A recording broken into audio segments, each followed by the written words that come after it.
Well, it's the last time we're going to see this Jeep Gladiator Mojave, so stay tuned to see what's next.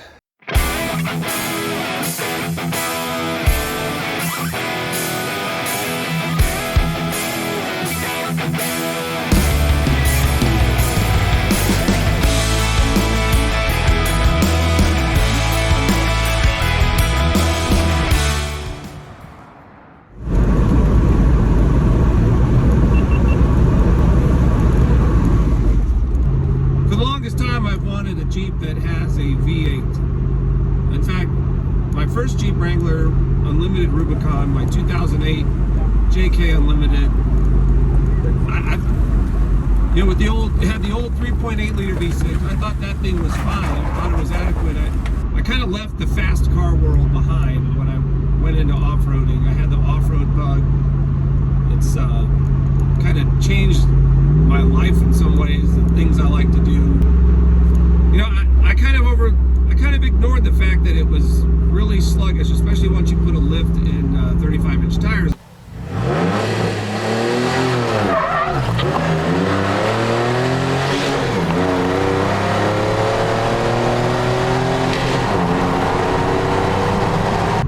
This thing, it's like having my Mustang, like 2019 Performance Pack 2. It's like having the power from that and the sound from it, because this thing's exhaust sounds incredible.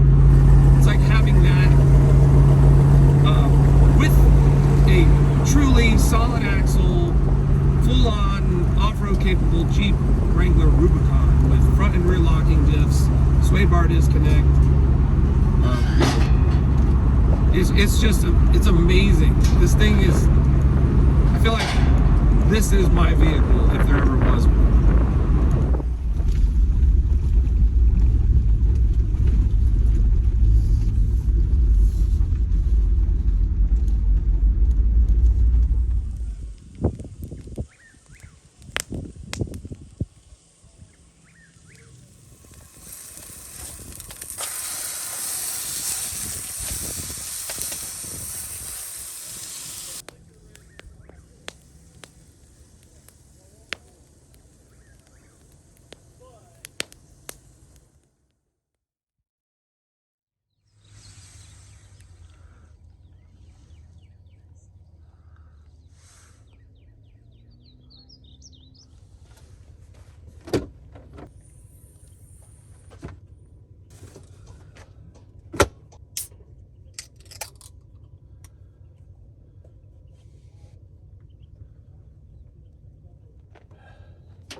Maybe one of these years I'll get a hard shell tent.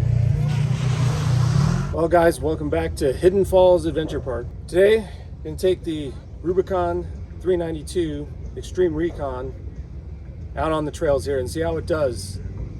I think this is one of the most, if not the most, capable Jeep Wrangler available from the factory with the Extreme Recon package and the 392. So, time to test it out.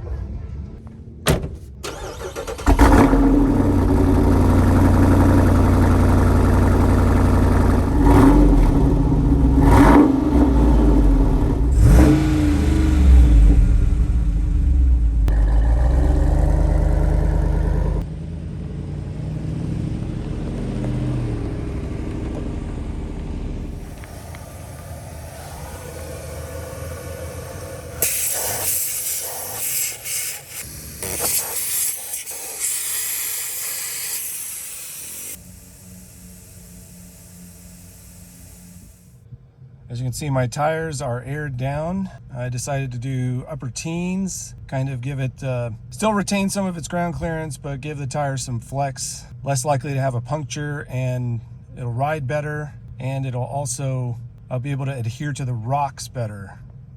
One of the first things I'm going to do to make this more off-road capable is remove these bumper end caps. They are fully removable, so you can turn this full width bumper into a stubby bumper. They do nothing more than add a little bit of aerodynamics to help with your fuel economy, which in my opinion is negligible, but definitely helps increase your approach angle when coming up against obstacles. T45 Torx.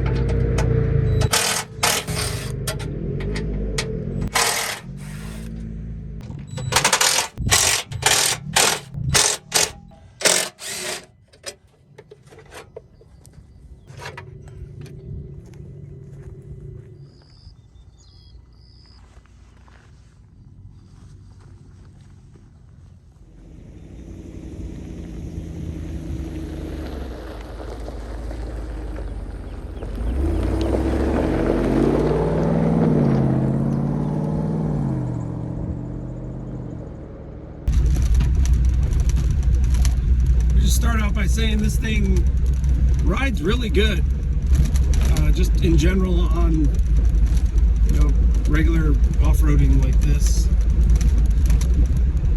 It's got a very spongy ride, or very soft Cadillac type ride. And I haven't even disconnected the sway bar. I think I'm going to put it into 4-high auto. It only has 4 modes in the transfer case. It's not your typical Rubicon transfer case with 2 high, 4 high, and 4 low. It's got 4 high auto, which is kind of like all-wheel drive all time, where it basically has a clutch pack in the, or a clutch in the transfer case, and it just senses if there's slippage, and then it'll transfer, you know, to the front and rear. But most of the time, I guess it's in rear-wheel drive. It's running into the rear. Then there's 4 high part-time, which is the same as 4 high. It splits the front and rear 50-50. And then there's 4 low. I guess the reason they didn't allow you to have 2 high is because they wanted to, having this much 470 horses under the hood, or 2 wheels on a Jeep, there could be some liability there. We're about to pull onto North Peak here. I will say that the Mojave, even though this is a more softer ride on the bumps, the Mojave, you could take larger bumps harder at faster speeds, just because you have those joust bumpers in there. And it just, this thing, I just hit like a really big dip that I didn't see, and it just jarred the whole vehicle, which that's where you can tell the difference of the Mojave versus the Rubicon. But it's a trade-off, because when you're rock crawling, you kind of want this versus the Mojave. When I had the Mojave on the Wet and Wild trail, there's times where that stiffness, that rigidity hinders your articulation a little bit.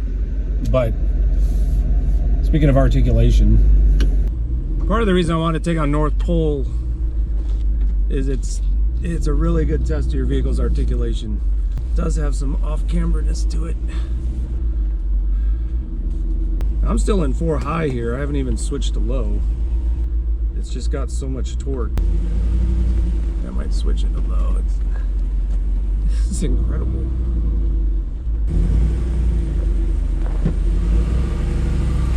Yeah, I might need some low here, but there's just so much torque. I'm in.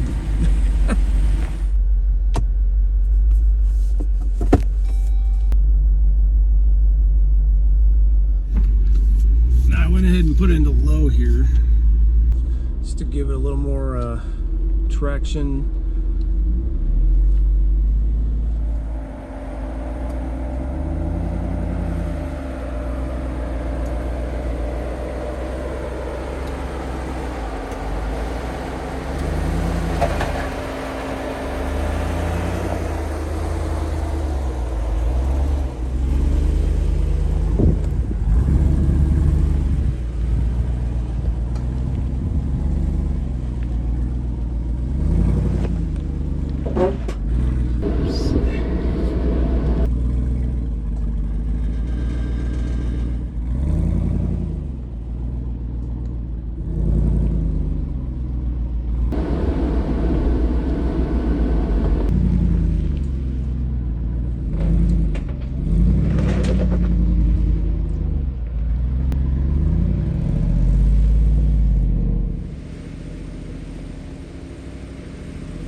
approaching my little hill climb here that I've tested numerous vehicles on.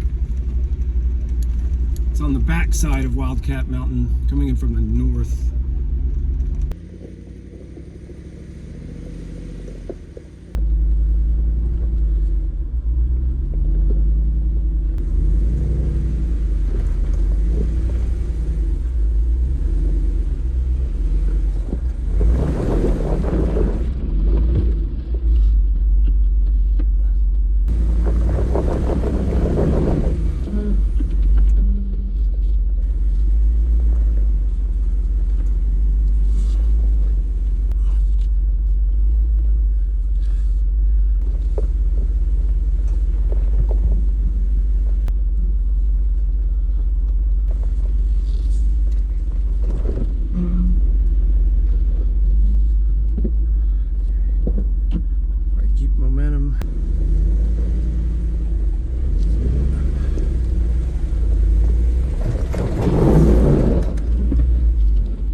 Surprisingly, I think this had the hardest time climbing that out of the past few Jeeps.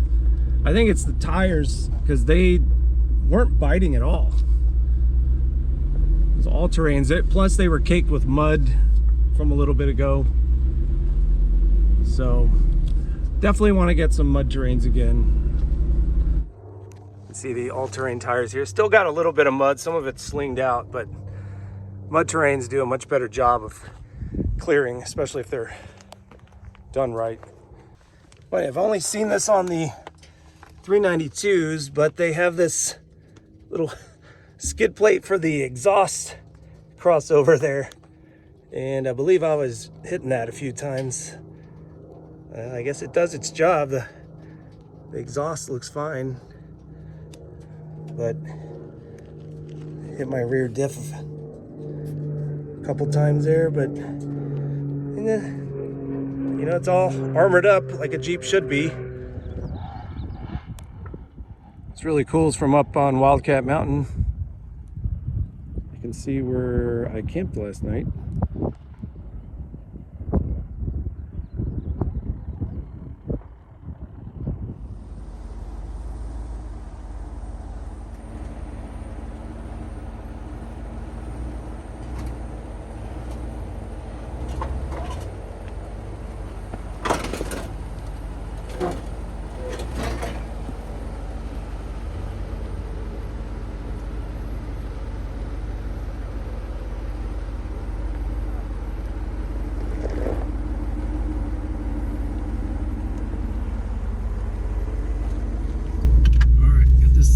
Couple in the Bronco here, they were trying to find a way down the front way on Wildcat Mountain, which is pretty hairy because there's a lot of ledges, and we couldn't really find the way, so I was going to spot them back up it, but coming down, I guess they had gravity on their side. It was a lot easier than going back up, because we tried to go up a few of those ledges, and he's got a rear locking differential and 37s on this two-door Bronco, but the front being open really was not helping. So hopefully I can get them and me down the front way.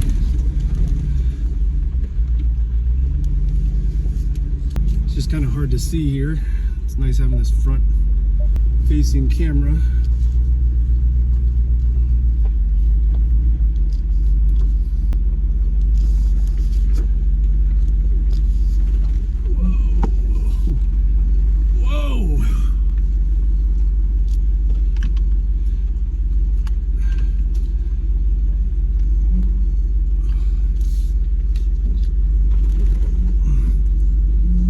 Okay, maybe that's harder than I thought. Wait. Yeah, hold on. All right, you're good there. If you roll, you're gonna roll right into me, which is probably not a good idea. Yeah. All right, straighten it up just a tad. Slowly. Are you in low? Yeah. Okay. You're gonna go on that tree stump, but you're gonna hit that tree stump right there. Okay, you're on that tree. No, turn it passenger. You want to turn into the hill. So, totally did not catch it. That's my fault. Well, even though I didn't catch it on video, we did make it down safely. What was your name again? My name's Martin. Martin? Nice to meet you, Martin. And Celeste? Yes. And I forgot. Anthony. It was Pretty wild, man. Pretty wild. Pretty but wild. We made it. That's what matters. Even though we didn't catch it. But it's pretty tippy back there. So be careful when you're trying to come down the front way of Wildcat Mountain.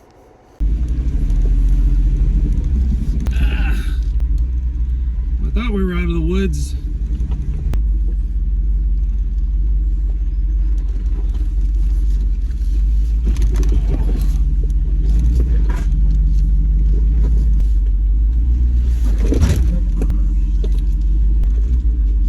I think there's a bypass.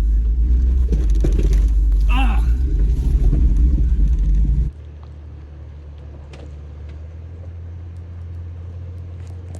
Piece of cake.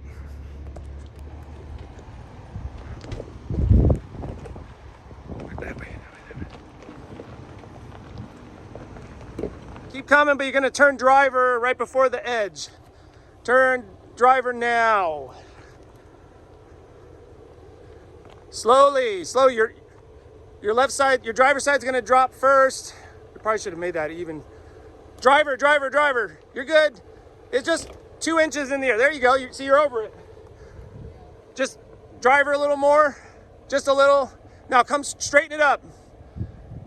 And just go straight. No, that's too far. Keep in the middle. There we go. Right there. Just slowly come down. How's he look in the back? Oh, he's got it in the back. All right. Driver a little. Keep coming. There you go. That's good. Driver a little more. Just a little. There you go.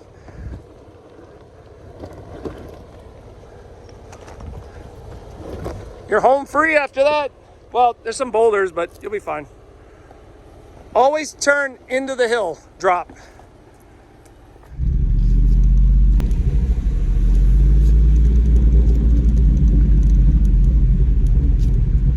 All right, almost back to Park Road 2. All right, we got past the sketchy stuff. Well, he's still back there. This is a hot one. After being in the 50s last night, it's damn near 90 right now.